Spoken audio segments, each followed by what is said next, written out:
மரியாதைக்குரிய மேலாண் நீதியரசர் ஐயா சந்திர அவர்கள் சிறப்புரையாற்றுவார்கள்.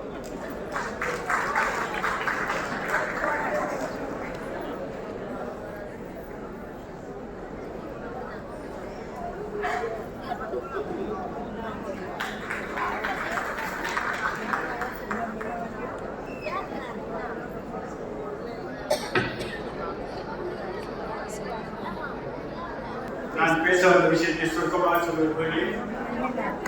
கூட்டத்தில் எல்லோரும் சால்வை போடுகிறார்கள்.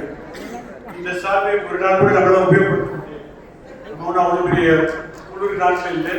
அதனால தான் நமது முதலமைச்சர் திரு ஸ்டாலின் அவர்கள் சொல்லியிருக்கிறார்கள், எனக்கு சால்வை கூடாது, மலர்கொத்து கூடாது, பழங்கள் கொடுக்க வேண்டாம், புத்தகங்கள் கொடுக்க என்று சொன்னார்கள். புத்தகம் மட்டும்தான் நாம் அறிவித்திருக்கிறோம். புத்தகத்தை பார்த்து இன்று சில பேர் பயப்படுகிறார்கள். அதற்காகவே புத்தகம் என்ற ஆயுதத்தை நாம் எடுக்க வேண்டும். இன்றைக்கு கூட முதலமைச்சர் ஒரு புத்தக விழாவை தேர்ந்தெடுத்திருக்கிறார்கள். அப்படிப்பட்ட ஒரு புத்தகம் என்ற அறிவு பட்டகத்தை நாம் கூர்மைப்படுத்துவதற்கு பயன்படுத்த வேண்டும். இந்த கூட்டத்தை நான் கலந்து கொள்வதற்காக நம்முடைய அமைச்சர் அவர்கள் 5 மாதம் முன்னால் இதை கேட்டார்கள். உங்கள் டைரி 3/1 தேதியை குறித்து வைத்துக் கொள்ளுங்கள். என்னன்னு கேட்டேன். கலைஞர் 100ஆண்டு விழா இடம் கேட்டேன், சொல்லவே இல்லை. எனக்கு கொஞ்சம் 6 மாதம் 5 மாதம் முன்னாடியே முடிவு பண்றீங்க, அது மாதிரி எப்படின்னா இல்லை நாங்கள் நிறைய கூட்டம் போடுறோம், நீங்கள் உங்களுடைய தேதி 3ஆம் தேதி என்று சொல்லிவிட்டேன். பிறகு நான் 2 தடவை கேட்டேன், உண்மையிலேயே கூட்டம் இருக்காங்க, கூட்டம் இடம் உங்களுக்கு சொல்லுவார்கள் என்று சொன்னார்கள். 2 நாளைக்கு முன்னாடி தான் சேத்துப்பட்டு என்று சொன்னார்கள். ஒருவேளை அமைச்சர் சேத்துப்பட்டு என்றால் நான் வரமாட்டேன் நினைச்சாலும் தெரியாது. ஆனால் உண்மையில் என்னுடைய வாழ்க்கையில் சேத்துப்பட்டு ஒரு முக்கியமான பகுதியை இங்கே நெருக்கடி நிலைமை வந்தபோது இதே தெருவில் தான் மக்கள் உரிமை கழகத்தை ஆரம்பித்தோம். அப்பொழுது தமிழ்நாட்டில் தலை சிறந்த வழக்கறிஞர் கோவிந்த் சாமிநாதன் அவர்கள் இந்த தெருக்கட்சியில் தான் இருந்தார். அவருடைய பெண், அவருடைய மகள் விசா சட்டத்தில் கைது செய்யப்பட்டார். அப்பொழுதுதான் எல்லாருமே யோசிக்க ஆரம்பித்தோம், மக்கள் உரிமையை பாதுகாப்பதற்கு ஒரு கழகம் தேவை. நான் வக்கீலாக பதிவு செய்துவிட்ட பிறகு இந்த 4 தெரு தள்ளி இந்த தாமோதரன் தெருவில் தான் லேபர் கோர்ட் இருக்கு. நான் பல முறை பல வழக்கில் எடுத்திருக்கிறேன். அப்புறம் வக்கீல் கேட்ட பிறகு லேபர் கோர்ட்லாம் ஹைகோர்ட் காம்பவுண்ட் உள்ள போயிட்டு என்னுடைய கல்யாணம் இதே பஞ்சவடியில் தான் நடந்தது. இப்படி பல வாழ்க்கையில் முக்கியமான கட்டங்கள்லாம் சேத்துப்பட்டில் தான். அவர் சேத்துப்பட்டில் கூட்டம் என்று சொன்ன பிறகு நான் ஜெகநாதபுரம் என்று தான் நினைத்துக் கொண்டிருந்தேன். எனக்கு தெரியாது இப்படிப்பட்ட குடிக்கூட்டாரி அது வீட்டில் தெரியாது. ஒரு காலத்தில் தெருவில் சேற்றில் தான் இந்த கூட்டங்கள் நடத்தப்பட்டது. முத்தமிழ் வித்தகர் கலைஞர் என்று சொல்லும் பொழுது அவருடைய நாவல்களை பற்றி பேசும் பொழுது பேசிக்கொண்டே இருக்கலாம். அது முக்கியம் அல்ல. கலைஞருடைய நூற்றாண்டில் அவர் செய்த சாதனைகளை அடுத்த தலைமுறைக்கு எடுத்து செல்ல வேண்டும். 100 ஆண்டு 200 ஆண்டு ஆக வேண்டும், 200 ஆண்டு 500 ஆண்டு ஆக வேண்டும். அப்படிப்பட்ட சிந்தனைகளை நாம் வளர்க்கிறோம். அதற்குத்தான் இப்படிப்பட்ட கூட்டங்களை கொடுக்கிறோம். அப்படி சொல்லும் பொழுது முக்கியமான ஒரு பிரச்சனை வரும். என்ன பிரச்சனைனா, நான் ஏதாவது பேசினேன்னா அவருக்கு ஆபத்து. நம்ம என்ன பேசுறோம் அப்படின்னு குறிப்பதற்கு ஒரு குரூப் தமிழ்நாட்டில் தயார். இதே சேத்துப்பட்டில் நான் சொன்ன சாதனைகள்லாம் தவிர இங்கே ஒரு RSS தலைமையகம் இருக்கிறது, சங்கரமடம் இருக்கிறது. ஒரு பக்கத்தில் நாம் இயக்கத்தை வளர்கின்ற அதே நேரத்தில் நாம் இயக்கத்தை எப்படியெல்லாம் நசுக்க வேண்டும் என்று திட்டமிடக்கூடியவரும் இங்கே இருக்கிறார். அதெல்லாம் சில வருடங்களுக்கு முன்னால் வந்ததுதான். ஆகவே ஒரு விஷயம் நாம் தெரிந்து கொள்வோம். கலைஞர் என்று சொல்லும்போது அந்த கலைஞர் பின்னாடி கூடிய தத்துவம், அந்த கலைஞர் பின்னாடி இருக்கக்கூடிய அந்த புரிதல் நமக்கு ஏற்றுக்கொள்ள வேண்டும். அதற்கு தான் இப்படிப்பட்ட கூட்டங்களை நாம் கொடுக்கிறோம். நான் அப்படி சொல்லும் போது மதசார்பாக பேசக்கூடாது, மதத்தை பற்றி பேசினால் அவர்கிட்ட போச்சுப்பார். சில பேர் சொல்றாங்க இந்து கோயில்கள் எல்லாம் இந்துக்களிடம் கொடுக்கிறது. இப்ப யாருக்கு இருக்கு? இந்துக்கள் தான் இருக்கு. யார் கிறிஸ்தவர்கள் இருக்கார்கள், யார் இஸ்லாமியர்கள் இருக்கிறார். இந்துக்களே வைத்திருக்கிறார், இந்துக்களே வைத்து இந்துக்களை பராமரிக்கிறார்.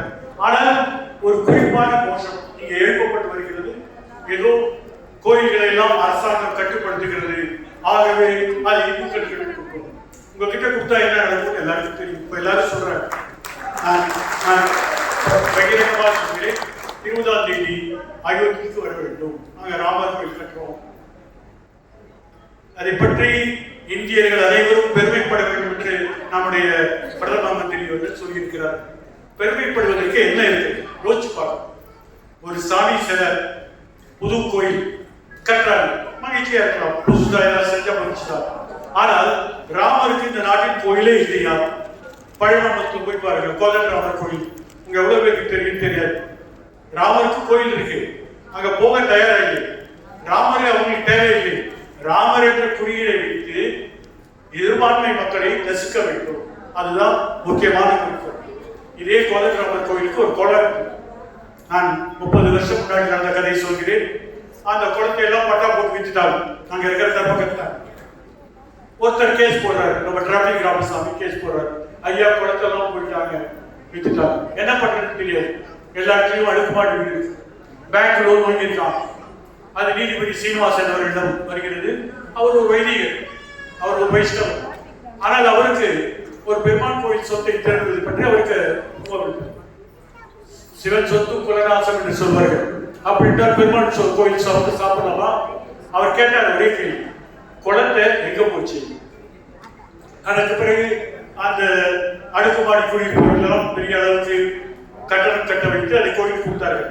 உங்களிடம் கோயில் இருந்தால் அந்த கோயில் நீங்க என்ன செய்வீர்கள் எல்லாருக்கும் தெரியும். கோயிலை பற்றி அதிகமாக அக்கறை செய்பவர்கள் இன்றைக்கு ஒரு விஷயம் தெரிந்து கொள்வது, இந்த ராமர் கோயில்.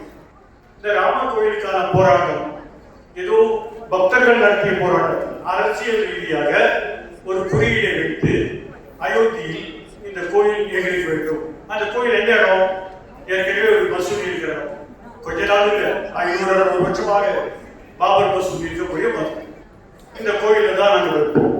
திடீர்னு ஒரு நாள் 1949ஆம் வருடம் அந்த கோயில் முன்னாடி ஒரு சின்ன ராமர் பொம்மை கொண்டு வைக்கிறாங்க. நம்ம ஊர் சில மாதிரிலாம் கிடையாது. ஒரு சின்ன பொம்மை வைக்கிறாங்க. அப்புறம் சீதை, அப்புறம் லட்சுமணன் வர்றாங்க. உடனே கோயில் எங்க கோயில் மசூதியோட பின்பக்கம் திடீர்னு சொல்கிறார்கள் அது சீதையோட அனுபாகிறாங்க. அங்கதான் சீதை சமைச்சா. கோயில் உடனே தினசரி கூப்பிடுறாங்க. எங்களுக்கு இந்த இடம் பின்னாடி இருக்கும், முன்னாடி இருக்கிற இடம் எங்க கொடுக்கணும் அப்படின்னு ஒரு கேஸ். இந்த கேஸ் போட்டது யாருன்னா ராமரே போடுறார். ராமர் என்ற ஒரு மைனர் வழக்கை தொடுக்கிறார். நான் ஒரு மைனர், நான் சிலையாக இருந்தாலும் நான் ஒரு சட்டம் பூர்வமான மனிதன், எங்களுக்கு இந்த இடத்தை கொடுக்க வேண்டும்.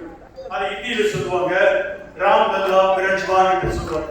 ராமர் என்ற ஒரு சிலை. அவரே கேஸ் போடுறார். நான் இங்கே சுயம்புவா வந்திருக்கேன், இந்த இடம் எங்களுக்கு தான் சொல்லுவோம்.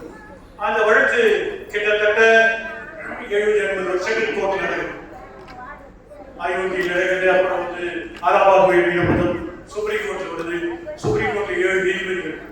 7 நீதிபதிகள் சேர்ந்து என்ன தீர்ப்பு கொடுத்தாங்க? யார் அதை எழுதா தெரியாது. ஆனால் அவர்கள் சொல்கிறார்கள், இந்த மெஜாரிட்டி மக்கள், பெரும்பான்மையான மக்களுடைய நம்பிக்கை அங்கே ராமர் பிறந்ததாக நம்புகிறார்கள். ஆகவே சிறுபான்மையினர் விட்டுக் கொடுக்க வேண்டும். ஒரு சொத்து வழக்கில் நம்பிக்கை அடிப்படையில் முதல் முறையாக உச்ச நீதிமன்றம் கொடுத்த தீர்ப்பு. நீங்க ஒரு சொத்து கேஸ் போடுங்க, மூலப்பத்திரம் கொண்டு வான்னு வக்கீல் கேட்பாரு. மூலப்பத்திரம் இல்லைன்னா 2ஆம் பத்திரம் வரும், ஸ்டாம்ப் பேப்பர் பத்திரம் வரும். மூலப்பத்திரம் இல்லைன்னா கேஸை ஜெயிக்க முடியாது. ஆனால் இந்த வழக்கில் பெரும்பான்மை மக்கள் நம்பிக்கை வைத்திருக்கிறார்கள். அந்த நம்பிக்கை நிரூபிப்பதுதான் அவர்களிடம் நாங்கள் கொடுக்கிறோம். இதை கொடுக்கறதுக்கெல்லாம் முன்னாடி மசூதி இடிச்சாச்சு. 6ஆம் தேதி 1998ஆம் வருஷம் மசூதி இடித்தாச்சு. இடிக்க மாட்டேன் என்று உத்தரப்பிரதேச முதலமைச்சர் உச்ச நீதிமன்றத்தில் ஒரு பிரமாண பத்திரம் தாக்கல் செய்தார். நான் பார்த்துக் கொள்கிறேன். அவர் சொன்ன ஒரே வார்த்தை இடிச்சாச்சு. அவரை நீதிமன்ற அவமதிப்புக்காக நீதிமன்றத்தில் வரவழைக்கிறார் கல்யாண் சிங் என்பவர். அவர் சொல்றார், ஐயா எனக்கு தெரியாது, மன்னிச்சுக்கிறார். அப்ப அவர் சொல்றாங்க, உங்களுக்கு சிறை கொடுக்க வேண்டும், சிறை தண்டனை கொடுக்க வேண்டும். ஏனென்றால் நீதிமன்றத்தில் சொன்ன உறுதிமொழியை நீங்கள் நிறைவேற்றவில்லை. என்ன சிறைன்னா சாயங்காலம் வரைக்கும் உட்கார்ந்துட்டு போகல. எவ்வளவு பேர் தினம் உட்கார்ந்துருக்காங்க, இவர் வந்து உட்கார்ந்து. ஆனால் முதல் முறையாக இந்தியாவில் ஒரு முதலமைச்சர் நீதிமன்றத்தால் தண்டிக்கப்பட்டதுதான். அவர் வந்து கொஞ்ச நாள் கழிச்சு அரசியல் இருந்து அவரை நீக்கிட்டாங்க, முதலமைச்சரா இல்ல, அப்புறம் வந்தாரு. இப்ப என்ன பண்ணாங்கன்னா அவருக்கு பத்மஸ்ரீ அவார்டு கொடுக்குறாங்க. எதுக்கு? இடிச்சதுக்கா. நான் இடிக்கல, மன்னிச்சிருங்க, எனக்கு தெரியாதுன்னு சொன்னவருக்கு இன்றைக்கு பத்மஸ்ரீ அவார்டு கொடுக்குறார். இந்தியாவிலே ஒரு சிறந்த அவார்டு கொடுக்குறார். அப்போ ஒரு இயக்கம், இப்படிப்பட்ட பிரச்சனைகள் செய்வோம், அதை தொடர்ந்து செய்வோம், எங்க பின்னாடி எல்லாம் இருக்காங்க, நாங்க செய்வோம் என்று சவால் விடுகிறார். இந்த கோயில் அழைப்பு வந்த போது நான் ஒரு 10 காரணம் சொன்னேன். ஒண்ணு, கோயில் ஏற்கனவே நிறைய இருக்கு, இந்த இடத்துல கட்டணும்னு நிர்பந்தம் கிடையாது. இரண்டாவது, ஒரு இடத்துல இடிச்ச பிறகுதான் கோயில் கட்டணும்னு அவசியம் கிடையாது. மூணாவது, ஒரு மைனர் சிலை என்று சொல்லி அவர் பேர் போட்டு அது சுயம்புவாக வைத்துக் கொண்டு அந்த சுயம்பு பேர் போட்ட கேஸ்ல இன்னைக்கு அந்த சிலை இந்த கோயில்ல கிடையாது. வேற பேருக்கு டெண்டர் போடுறாங்க, 3 பேர் வாங்க, எது நல்லா இருக்கு பார்க்கலாம் சொல்லி போடுறாங்க. இப்ப அந்த சிலை ஒண்ணு திறக்க போறாங்க. எல்லாரும் என்ன வீட்டுல விளக்கேற்றுவீங்க? முன்னாடி கூட சொன்னாரு, கொரோனால எல்லாரும் விளக்கேற்றுங்க, கொரோனா விளக்கு போயிடும். இப்ப யார் விளக்கேற்று சொல்றாரு? நம்ம கேட்கணும் ஒரு கேள்வி. அவர் முதலமைச்சரா இருக்கலாம், முதலமைச்சரா இருக்கலாம், அவர் பின்னாடி ஒரு கட்சி இருக்கும். ஆனால் இந்த நாட்டை, ஒரு மதசார்பற்ற நாட்டை, ஒரு பெரும்பான்மை சக்திகள் தன் பின்னால் நிறுத்தி அதை ஒரு ஓட்டு வங்கியாக மாற்றி அதில் நம்ம ஆட்சியை பிடிக்க வேண்டும் வச்சுக்கிறார். இப்ப நம்ம கலைஞர் நூற்றாண்டு, அவருடைய பெருமை எல்லாம் சொல்லி பிரயோஜனம் இல்லை. கலைஞர் சிறப்பு தொடர வேண்டும் என்றால் இந்த காவி கும்பலை புழுவி கட்ட வேண்டும். அதான் முக்கியமான. வேற எந்த ஒரு கோயிலும் ஒரே பாயிண்ட். 2024 இன்னும் ஒரு 100 நாட்கள் தேர்தல் வரப்போம். மறுபடியும் அவர்கள் வந்தால் என்ன நடக்கும் என்றால், என்ன நடக்கும் யோசிப்பார். என்னெல்லாம் நடக்கும். அவர்கள் பக்கத்தில் இருக்கிற கர்நாடகாவில் 5 வருஷம் ஆட்சிக்கு வந்தார். அது ஒரு கூட்டணி மாதிரி வச்சு ஒரு ஆட்சி. முதல்ல என்ன பண்ணாங்க, இந்த முஸ்லிம் மசூதியில காலையில அவர்கள் தொழுகைக்கு அழைக்கிறார்கள். ஆசான் ரொம்ப சத்தமா இருக்கு, இந்த சத்தம் நம்மளுக்கு தாங்க முடியல, அதனால முதல்ல நிறுத்து, ஆசான் நிறுத்து. இப்ப கூட சமீபத்தில் குஜராத் நீதிபதி ஒருத்தர் சொன்னார், தினந்தரம் உங்க கோயில பெரிய பெரிய ரெக்கார்டு வச்சு போடுறீங்க, அவங்க ஏதோ ஒரு நேரத்தில் 1 நிமிஷம் 2 நிமிஷம் தொழிலுக்கு அழைக்கிறாங்க, இதெல்லாம் பெரிய இருக்கு, முடியாது தள்ளுபடி செய்தார். ஆனால் கர்நாடக உயர்நீதிமன்றம் அந்த தடையை ஆதரித்தார். அது மட்டும் இல்ல, நீங்க என்ன பிரியாணி சாப்பிடுறது, ஹலால் பிரியாணி, அது தப்பு, ஹலால் தடை செய்யப்பட்டது. எவ்வளவு பேர் எவ்வளவு சாப்பிடுறாங்க. அது ஒரு மிருகத்தை எப்படி கட் பண்ணணும் அப்படின்னு அவங்க மத நம்பிக்கை செய்கிறார்கள். ஹலாலை தடுத்தார்கள், ஆசானை தடுத்தார்கள். அடுத்தது முக்காடு. சின்ன பொண்ணுங்கெல்லாம் ஒரு முக்காடு போட்டு போறாங்க. ஸ்கூல்ல வர பொண்ணுங்க யாரும் முக்காடு போடக்கூடாது. ஏன் போடக்கூடாது? இல்ல, இந்தியா மதசார் பண்றாங்க. எப்ப அவங்களுக்கு இந்த கோஷம் தேவைப்படுதுன்னா சிறுபான்மையை தாக்குவதற்கு அவர்களுக்கு தேவைப்படுது. அதனால முக்காடு போடக்கூடாது. கர்நாடக உயர்நீதிமன்றத்தில் வழக்கு கொடுத்தார்கள். சொல்லிட்டாங்க, இல்ல அது கட்டுப்பாடு தேவை. இப்ப சுப்ரீம் கோர்ட்ல போச்சு. 2 நீதிபதிக்குள்ள சண்டை வந்துச்சு. ஒருத்தர் சொல்றாரு இது தேவை, இன்னொருத்தர் சொல்றாரு தேவையில்லை. இஸ்லாமிய பெண்கள் படிக்க வரதே கஷ்டம், அவங்க ஸ்கூலுக்கு வந்தா வெளில வரது என்ன அர்த்தம் கேட்டாங்க. இப்ப அந்த வழக்கு அப்படி இருக்கு. ஆனா அந்த வழக்குக்கு இன்னைக்கு முடிவே வரல. அதெல்லாம் பாத்துக்கலாம். 20,000 இஸ்லாமிய பெண்கள் 10ஆம் வகுப்பு தேர்வு எழுத முடியவில்லை இன்றைய வரை. ஏனென்றால் இந்த தலையில கட்டுற இந்த கட்சி அது போட்டுக்கிறோமா போடாத 20,000 பெண்கள். இப்படி பாஜக ஒரு மாநிலத்தில் ஆட்சிக்கு வந்த பிறகு ஆசான் இல்லை, ஹலால் இல்லை, ஹிஜாப் இல்லை என்றெல்லாம் சொல்லும்போது அவருக்கு என்ன நோக்கம் இருக்குது? அப்பதான் எனக்கு ஒரு ஞாபகம் வந்தது. 1 வருஷம் முன்னாடி காசியில இந்த சாமியார்கள் ஒரு மாநாடு போட்டாங்க, இந்து சாமியார்கள் மாநாடு. என்ன சொன்னாங்கன்னா, நம்ம நாட்டுக்கு புதிய அரசியல் சட்டம் தேவை. ஏன் இருக்கிறது பார்த்தாலா, அம்பேத்கர் எவ்வளவு நல்லா இருக்காரு, 75 வருஷம் கொண்டாடுறோம், எல்லாரும் பாராட்டுகிறார்கள். இந்த உபகண்டத்தில் பாகிஸ்தான்ல கான்ஸ்டிடியூஷன் சரியில்லை, பங்களாதேஷ்ல இல்ல, ஸ்ரீலங்கால இல்ல, நேபாள உட்படல. ஆனால் நமது நாட்டில் ஒரு அரசமைப்பு சட்டம் சரியாக வேலை செய்யும்.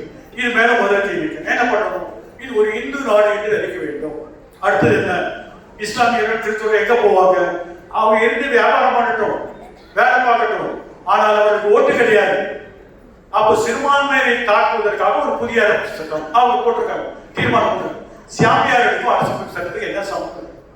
அப்போ முதல் கேள்வி என்னவென்றால், இந்த நாட்டுடைய ஜனநாயக வடிவத்தை, குடியரசு வடிவத்தை மாற்றுவதற்கான ஒரு சதி, ஒரு பெரிய சதி நடக்குது. கொஞ்சம் கொஞ்சமா அங்கெல்லாம் வேலை செய்யறாங்க. அவருடைய அடிப்படையான நோக்கம் இந்த நாட்டில் ஒரு கட்சி, ஒரு தலைவர், ஒரு கொடி, அடுத்து ஒரு சாப்பாடு, நீங்க என்ன சாப்பிடணும் அவர் தான் சொல்லுவாரு. ஏன் சொல்றேன்னா, நம்ம ஊர்ல குழந்தைகளுக்கு மதிய உணவு கொடுக்குறோம், மதிய உணவு சத்துணவு என்று சொல்கிறோம்.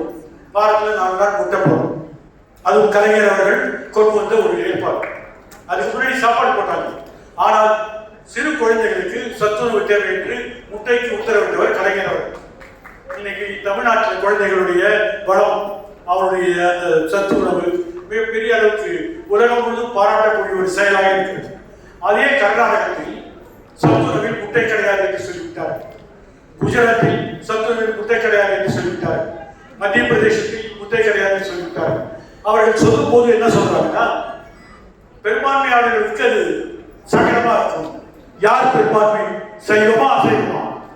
எவ்வளவு பட்டிமன்றம் வைக்கிறாங்க, ஆனா சைவமா அசைவமா யாராவது பட்டிமன்றம் வைக்கிறாங்களா? மெஜாரிட்டி யாரு? இன்னைக்கு பீகார்ல ஜாதி கணக்கெடுத்தார்கள். 95% பேர் இந்த மாதிரி அசைவ உணவு சாப்பிடலாம், 5 பேர் சாப்பிட ஒதுக்கோ. அதை கலைஞர் சொல்லியிருக்கார், வாழைப்பழம் கொடுக்கலாம்னு சொன்னோம். ஆனால் இன்றைக்கு திட்டமிட்டு குழந்தைகளுடைய சத்துணவு புறக்கணிக்கப்படுகிறது. எல்லா விதமான முற்போக்கு திட்டங்களும் அழிக்கப்படுகிறது. வழிபாட்டு தலங்களுக்கெல்லாம் அச்சுறுத்தல் வருகிறது. இப்படிப்பட்ட ஒரு நிலைமை தமிழ்நாட்டில் இல்லை. கலைஞர் மட்டும் போகவில்லை, அவருடைய மகன் இன்றைக்கு சிறப்பான முறையில் ஒரு முதலமைச்சராக செயல்பட்டு வருகிறார். அதுக்கு இன்றைக்கு பிஜேபிக்கு மிகப்பெரிய சவால் யார் என்றால் அவர் ஸ்டாலின். பல எதிர்கட்சி தலைவர்கள் இருக்கிறார். யார் அறிவித்தார்? ஒரே ஒரு தலைவர். இந்த அரசை பற்றி அவர்கள் கவலைப்படவில்லை, மக்களை பற்றி கவலைப்படுகிறார்கள், ஜனநாயகத்தை பற்றி கவலைப்படுகிறார்கள், குடியரசை பற்றி கவலைப்படுகிறார்கள். அடுத்த ஆட்சி என்ன ஆட்சியாக இருக்க முடியும்? பேர் வச்சாச்சு. ஃபுட்பால் மேட்ச் மாதிரி இந்த பக்கம் இந்தியா, அந்த பக்கம் பாரதம். நீங்க முடிவு பண்ணணும், இந்தியாவா பாரதமா? ஆர்எஸ்எஸ் திட்டத்தில் இந்தியாவுடைய பேர் இந்தியா என்று தான் சொல்லியிருக்கிறார். ஆனால் இவர்கள் அதை திருத்தவில்லை, புது பேர் இருக்கிறார். பாரதிய வச்சா என்ன அர்த்தம்? ஒன்றும் பிரயோஜனம் இல்லை. ஆனால் ஒவ்வொரு விஷயத்திலும் அடிப்படையான விஷயத்தை மாற்றுகிறார். அப்படி மாறுறதுக்கான நோக்கம் என்னவென்றால், தன்னுடைய பின்னாடி எவ்வளவு பேர் இருக்கிறார், எவ்வளவு பேர் அந்த பக்கம் இருக்கிறார். இந்த சமுதாயத்தை பிளவு செய்யக்கூடிய, மத அடிப்படையில் மொழி அடிப்படையில் பிளவு செய்யக்கூடிய ஒரு ஏற்பாடு தான். நான் முதலே சொன்னேன், இப்போ அஸ்ஸாம் சீஃப் மினிஸ்டர் ஒருத்தருக்கு அவருடைய வலைத்தளத்துல அவர் பேஸ்புக்ல போடுறாரு, இங்க பிராமணர்களுக்கும் வைசியர்களுக்கும் சத்திரியர்களுக்கும் சூத்திரர்கள் வேலை செய்யணும். எல்லாரும் சொன்னாங்க, ஒரு முதலமைச்சர் இப்படியா சொல்லுவார், சூத்திரர்கள் அடிமையா, குறைவிலே அடிமையா? அவர் சொன்னார். இந்தியா முழுவதும் எதிர்ப்பு வந்த உடனே அவர் அதை நீக்கிட்டார். நீக்கிட்டு என்ன சொல்றாருன்னா, நான் ஒன்னும் சொல்லல, கீதையில அப்படி போட்டிருக்கீங்க. அவர் சொல்லல, கீதையில போட்டிருக்கு. இப்ப நம்ம சொல்றோம் கீதையை இருக்க வேண்டும். கீதை ஒரு வர்ணாசிரம புத்தகம், ஜாதி அமைப்பை வலியுறுத்தும் புத்தகம் சொன்னா இவர்கள் எல்லாம் துரோகிகள், இவர்களெல்லாம் மரோ விரோதிகள் என்றெல்லாம் சொல்லுவார். இங்க உதயநிதி அவர்கள் பேசிய அந்த ஒரு பேச்சுக்கு எவனோ ஒருத்தர் யூபிலன்னு சொல்றான், அவர் தலையை சீவிப்பா 10 கோடி ரூபாய் ரொம்ப ஈஸியா சொல்றான். ஆனால் நமது அமைச்சர் அவர்கள் மிக திறமையா சொன்னார்கள், என் தலையை சீவதற்கு 2 ரூபாய் சீவு போதும், எதுக்கு 10 கோடி ரூபாய்? ஆனால் அது நகைச்சுவை என்று சொல்லலாம். அதையும் தாண்டி அங்கே ஒரு விஷ பரீட்சை நடந்து கொண்டிருக்கிறது. நம்மை சோதிக்கிறார்கள். நம்மை சோதிக்கும் உணவுகளை மட்டுமல்ல, நம்ம மத நம்பிக்கை மட்டுமல்ல, நம்முடைய மொழி உணர்வு மட்டுமல்ல, நாம் போட்டுக்கூடிய உடை மட்டுமல்ல, இன்றைக்கு யார் இந்த நாட்டை ஆளப்போவது என்ற கேள்விதான். இந்த அடுத்த 2024 தேர்தலில் ஒரே ஒரு பரீட்சை தான். அவர்கள் வந்தால் இந்தியாவுக்கு மோட்சம் இல்லை, அவர்கள் வந்தால் நாம் எல்லாம் அடிமைதான். ஆனால் இந்தியா என்ற அணி வெற்றி பெற வேண்டும் என்றால் நாம் அரங்க கூட்டம் அல்ல, மக்களிடம் செல்ல வேண்டும். மக்களிடம் இந்த பிரச்சனையை செல்ல வேண்டும். ஒவ்வொரு வீடு வீடாக நாம் பிரச்சாரம் செய்ய வேண்டும். சும்மா வேலை போய் என் மக்கள் என் பூமி அந்த பிரச்சாரம் இல்லை. நாம் மக்களுடன் நெருங்கி இருக்கிறோம். அந்த மக்களை நாம் சொல்ல வேண்டும். அவருக்கு சொல்ல வேண்டிய ஒரே பிரச்சனை, நம்முடைய வாழ்வாதாரம் மட்டுமல்ல, நம்முடைய மத உரிமை, நம்முடைய மொழி உரிமை, நம்முடைய உணவை அணியும் உரிமை, நம்முடைய ஓட்டு போடும் உரிமை, நாம் யாரை தேர்ந்தெடுக்க வேண்டும் என்ற உரிமை எல்லாம் நாம் நிலைநாட்ட வேண்டும். அதற்கு இந்த அரசியல் சட்டம் நமக்கு தேவை. இந்த அரசியல் சட்டத்தை அவர்கள் புறக்கணிப்பதை நாம் அனுமதிக்க முடியாது. அப்போ ஒரே கோரிக்கை என்னன்னா, நீங்கள் வந்தால் நாங்கள் இல்லை, நாங்கள் வந்தால் உங்களை மன்னிப்போம். அதுதான் உண்மை. ஆகவே 2024 மனதில் நிச்சயமாக இந்த இந்த அதிகார சக்தியை பராமரிப்பு செய்யும். அவர்கள் மதத்தின் பேரால், மொழியின் பேரால், அது சாமியோடைய சிலையின் பேரால் பிரச்சாரம் பண்ணுவோம். நீங்க எவ்வளவு பிரச்சாரம் பண்ணுவோம். நான் இன்றைக்கு சொல்கிறேன், இந்தியாவில் ராமர் கோவில் நிறைய இருக்கு. ஆனா யாராவது போறாங்க. ஆனா இப்ப போய் அயோத்தியில பாத்தீங்கன்னா நீங்க யாருமே போக வேண்டாம், அவர் வீட்டிலேயே வழக்கேற்ற சொல்லிட்டாரு. ஆனா உங்களுக்கு எல்லாம் தெரியும், ஈசிஆர் ரோட்ல பிஜி பன்னிதாஸ் கலர் கலரா பொம்மை எல்லாம் இருக்கும். அந்த மாதிரி அயோத்தியா முழுக்க கலர் பொம்மையா வச்சிருக்காங்க. அது என்ன பொருட்காட்சியா கோயிலா? இந்த கேள்வியை நாம் தெரிந்து கொள்வோம். இந்த கோயிலுக்கான வசூல் வருமானம் அரசாங்கத்துடைய அறக்கட்டளை, அரசாங்கம் ஏற்படுத்திய அறக்கட்டளை செய்கிறார். இந்த கோயிலுக்காக ஒரு விமானதளம் உருவாக்குறாரு, ஆகிய ஒரு ரயில்வே நிலையத்தை புதுப்பிக்கிறார்கள். சாலையெல்லாம் 8 பகுதி சாலையாக மாறுகிறது. இப்படியெல்லாம் ஒரு அரசாங்கம் ஒரு மதத்தின் பின்னால் அலைகிறதுக்கு முக்கியமான காரணம் அவர்களுக்கு ஓட்டு வேண்டும். ஓட்டு வங்கி அரசியலை நாம் அனுமதிக்க முடியாது என்பதை நாம் தெரிந்து கொள்ள வேண்டும். அதே சமயத்தில் இந்த திராவிட இயக்கம் 1967ஆம் ஆண்டு முதல் இன்று வரை சில காலத்தில் இல்லாமல் இருந்திருக்கலாம். ஆனால் சமூக நீதி, எனக்கு முன்னால் தோழர் வாசிக்கு சொன்ன போது சமூக நீதியை நிலைநாட்டிய அரசு இது ஒரு திராவிட மாடல். சில பேர் சிரிக்கிறாங்க, என்ன திராவிடம்? இங்க வந்து பாருங்க தெரியும். குழந்தைகள் பட்டினியில் சாவதில்லை, குழந்தைகள் சத்துணவு இல்லாமல் அவர்களுக்கு பார்வை இல்லாமல் போவதில்லை. இங்கே மக்களுக்கு உணவளிக்கப்படுகிறது. பல்வேறு சலுகைகளை இந்த அரசாங்கம் வழங்கி வருகிறது. இந்த இந்தியாவில் இருக்கக்கூடிய எந்த மாநிலத்தை விட அதிகமான பொருளாதார வளர்ச்சியான இந்த மாநிலம். அப்படிப்பட்ட ஒரு உரிமையை நாம் எந்த அந்நியருக்கும் விட்டுக் கொடுக்க முடியாது என்று சொல்லி 2024 தேர்தல் மறந்து விடாதீர்கள், ஓட்டு போடுவது இந்தியா அணி என்று நினைப்பதற்கு செல்கிறது.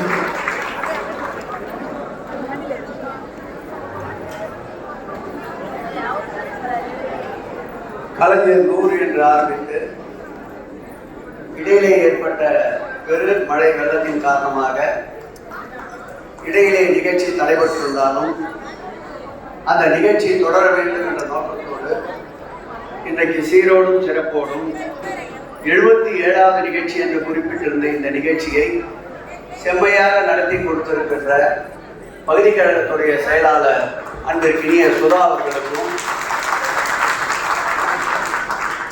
மற்றொரு பகுதி கழக செயலாளர் அன்பிற்கினிய வேலு அவர்களுக்கும், இந்த வட்டக்கழகத்துடைய செயலாளர் அன்பிற்கினிய மாநகராட்சி மாமன்ற உறுப்பினர் அருமையண்ணன் சுந்தரராஜன் போன்றவர்களுக்கும், மாவட்ட கழக செயலாளர் முறையில் என்னுடைய நன்றி கலந்த இருகரம் கூப்பி வணக்கத்தை தெரிவித்துக் கொண்டு, இந்த நிகழ்ச்சிக்கு நாங்கள் அழைத்த மாத்திரத்தில் வருகையிலிருந்து சிறப்பு சேர்த்திருக்கின்ற அன்பிற்கினிய நாகலிங்கம் அவர்களுக்கும், அன்பிற்கினிய அருமையண்ணன் செல்வேந்தன் அவர்களுக்கும், அன்பிற்கினிய தோழர் சகோதரி வாசகி அவர்களுக்கும், மேலாண் நீதியரசர் சந்துரு அவர்களுக்கும், மாவட்ட கழக செயலாளர் முறையில் என்னுடைய நன்றி நன்றி நன்றி நன்றி.